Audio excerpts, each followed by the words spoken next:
And good day and welcome to all. And thank you for joining us for NMH at 1, where we bring you the latest news from around the country.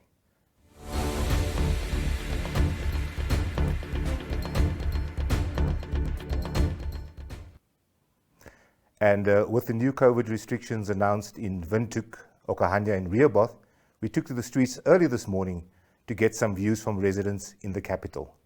And of course, the journalist from Republikein, Christine Kruger, captured this footage.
Yeah.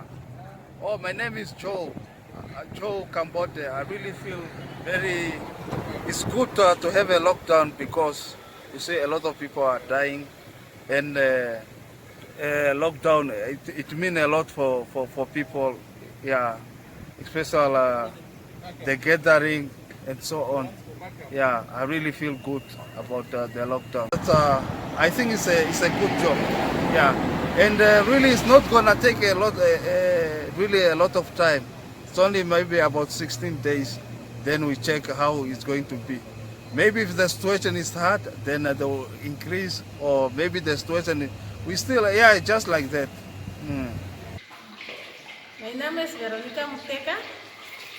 I'm working here in Carino Hostel, girls hostel. I'm wake up early in the morning, every morning, 5 o'clock. 5 o'clock, I'm here at the work.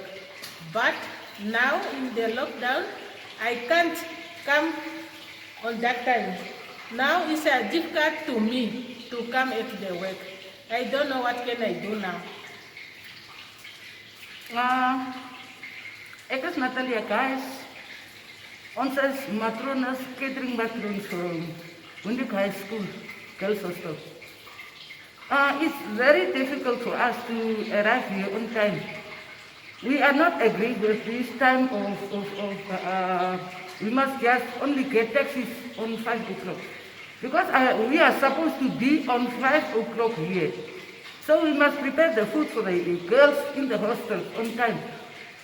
We must arrive here on 5, so the girls can eat on 6 to go on 7 to school. Now if we arrive or if we will get the taxi just only on 5, which time must we be here? So we are not agree with the time. They must make the time maybe 4 o'clock. So we already are on the way to get on 5 here. We are not agree with it. It's good and it's true. People are dying. We are not denying that. But we are not agree with the time. And even 8, it's too early. Sometimes people work up to 6 o'clock and they don't get municipal buses on time. When must the people reach their houses? It's just only after 8 that the people go in Katutura, in the informal settlement. Now if it is like that, when must the people go now? What must we do? Just only the times must be checking in. So they must know which time. Maybe 10, it's okay. Some people are, look with the food. My name is James Makaiwa. So about lockdown, I don't worry about it. just for safety, it's better, it's okay. It's saving the people. As long as we are not locked, we are locked but not 100%, we can move. So we don't mind about it. It's okay. I don't mind it about it also. So you can be at home from 8 to 5? Yeah, it's okay for me. I don't mind. And welcome back. Please stay tuned for more video news later. But first, let us take a look at the country's most recent COVID-19 statistics announced yesterday. And the country now has 3,406 confirmed cases, with 177 new cases reported for Tuesday. Of these, 77 are in Walvis Bay and 67 in Windhoek. 3 new fatalities were also recorded, 1 each in Windhoek, Walvis Bay and Swakopmund. The recovery rate is just below 25%. By Monday, more than 30,000 people had been quarantined in Namibia. Over the 7 days up to 10 August, an average of 640 new test samples were processed daily. On Tuesday, 103 individuals were quarantined and 43 people were discharged. On Monday, more than 100 people in the Karas region who had spent much longer than 14 days in quarantine were finally allowed to return home. And moving on to our video clips, MTC has joined hands with the National Housing Enterprise to address the housing crisis in Namibia. MTC's Timmy Kanjo says the challenge can be overcome. Namibian Sun's Ugone Klagi captured this footage.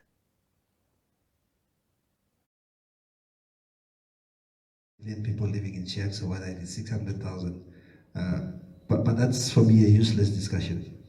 The discussion should be, why do we still have Namibians living in shacks? If one is too many, and if we can make a difference with this project and just accommodate, even if it's 1 or 2 families, and give them a decent house or houses, this project would be a success in itself. We are doing this through a very exciting way, which is putting personalities, pairing personalities with established artists like Top Cherry, putting them on stage and doing something that they've never done before. Because the message we want to send is, we shall overcome, even though we have... And welcome back again. Japan, through the World Food Programme, has donated food to 40 households in Kavango East. And our reporter, Kenya Kambove, was at the scene.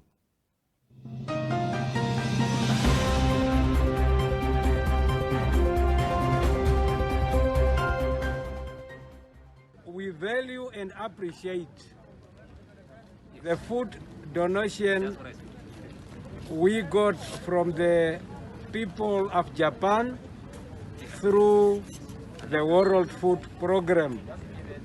As we are all aware that Namibia as a country in general, and Kavango East region in particular, is hard hit by the effect of drought. For 3 consecutive years, we did not receive a very good rain. As a result, people's livelihood is very much affected. Now, with this intervention of the food commodities, now apart, it was an overflow from the drought, then the COVID-19 also came in, which made the situation very, very, very extreme worst. Now, this food donation we got from the people of Japan through the World Food Programme will really help our people at the far remote areas very, very, very much in terms of improving their food security, as well as not only food security, but it is also nutritious food. So we value and appreciate that intervention from the people of Japan through the World Food Programme. Nice one for the fish. Look at how the followed by the second person also. And some maybe one family has got 8 tractor factory.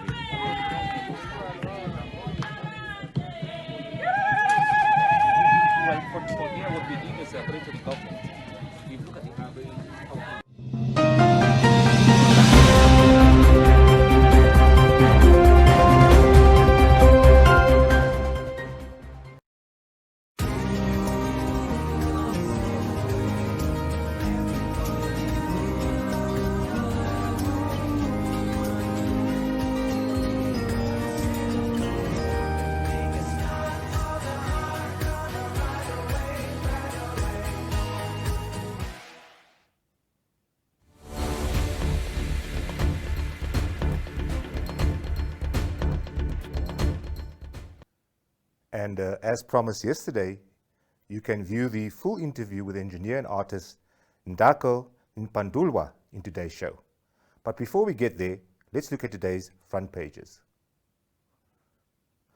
All the daily newspapers like Namibian Sun lead with the new lockdown measures announced yesterday afternoon at State House. The Sun also tackles continued negotiations with Germany around reparations for the Nama and Herero genocide. Republican reports that government since March has spent more than 400 million in the fight against the novel coronavirus. Namibia's Germany daily, the Algemene Zeitung, also leads with the COVID-19 pandemic and the reparations deadlock. Today's edition of the Namibian graphically summarizes the new lockdown rules and, like the other dailies, reports on COVID-19 testing of various members of cabinet. New Era covers the same topics and reports on the latest in the liquidation of Namibia's failed SME bank. This week's edition of Confidante continues to examine the reasons why City of Windhoek CEO Robert Kayamisi remains at loggerheads with some of his senior managers. And now for a glimpse at the newspapers, the inside pages of today's newspapers. Namibian Sun sheds light on a tragic murder-suicide in Kavango West, where a woman allegedly killed her husband before taking her own life. Republican shares research showing that dogs can be used to identify COVID-19 positive cases, a breakthrough already used at some international airports. And the Algemene Zeitung carries an obituary for Maxim Minnaar, a well-known politician in Keetmanshoop who represented the landless people's movement. And apart from the lack of ICU facilities, the Namibian reports on other shortcomings in Namibia's response to the corona pandemic. While New Era shares highlights from Irongo Governor Neville Andre's State of the Region address in Swakopmund yesterday. Housing was one of the main topics. And of course, now we can move on to that interview with artist Ndako Mpandulwa, a qualified civil engineer. Here is the full interview, and it's brought to you by Steffi Balzer from Algemene Zeitung.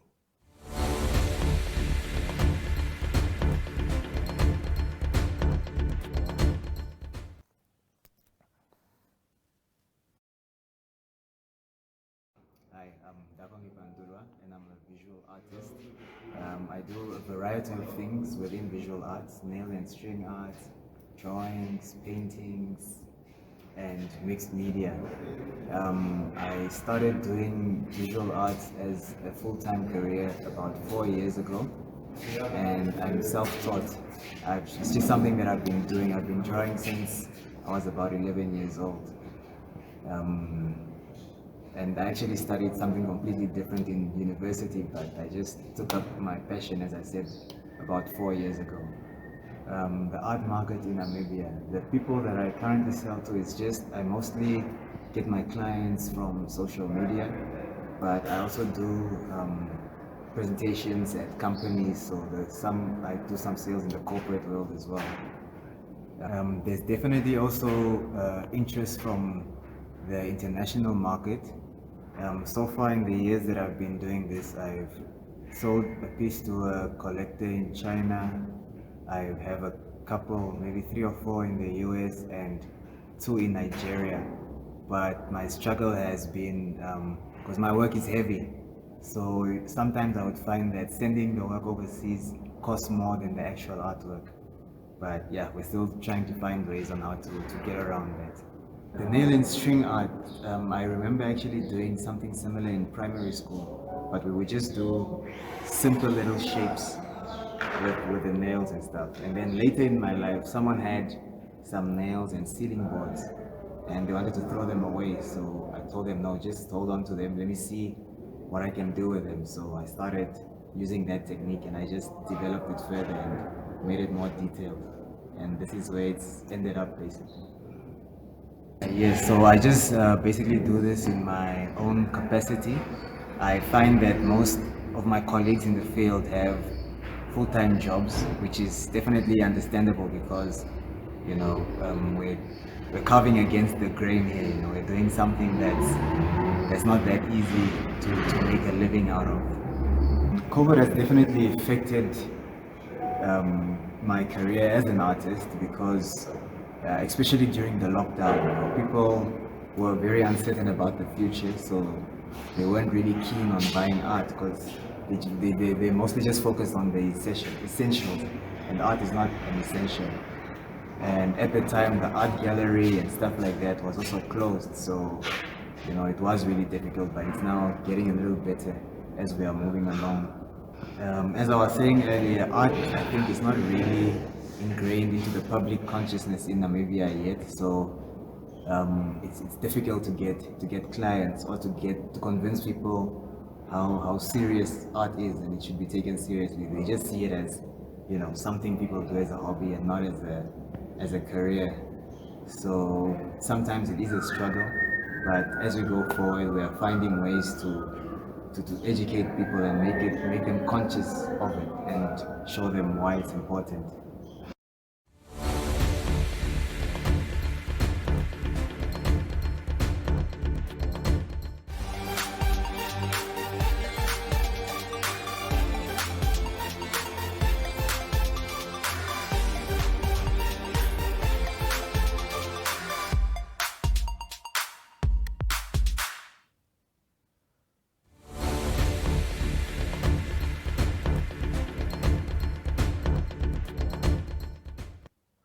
And thank you for joining us for NMH at 1. That's all we have time for today from me. We just want to wish your normal or your usual presenter, Priska Anyolo, just better health because she's feeling a bit under the weather, but I'm sure she'll be back soon. Please stay tuned for the weather.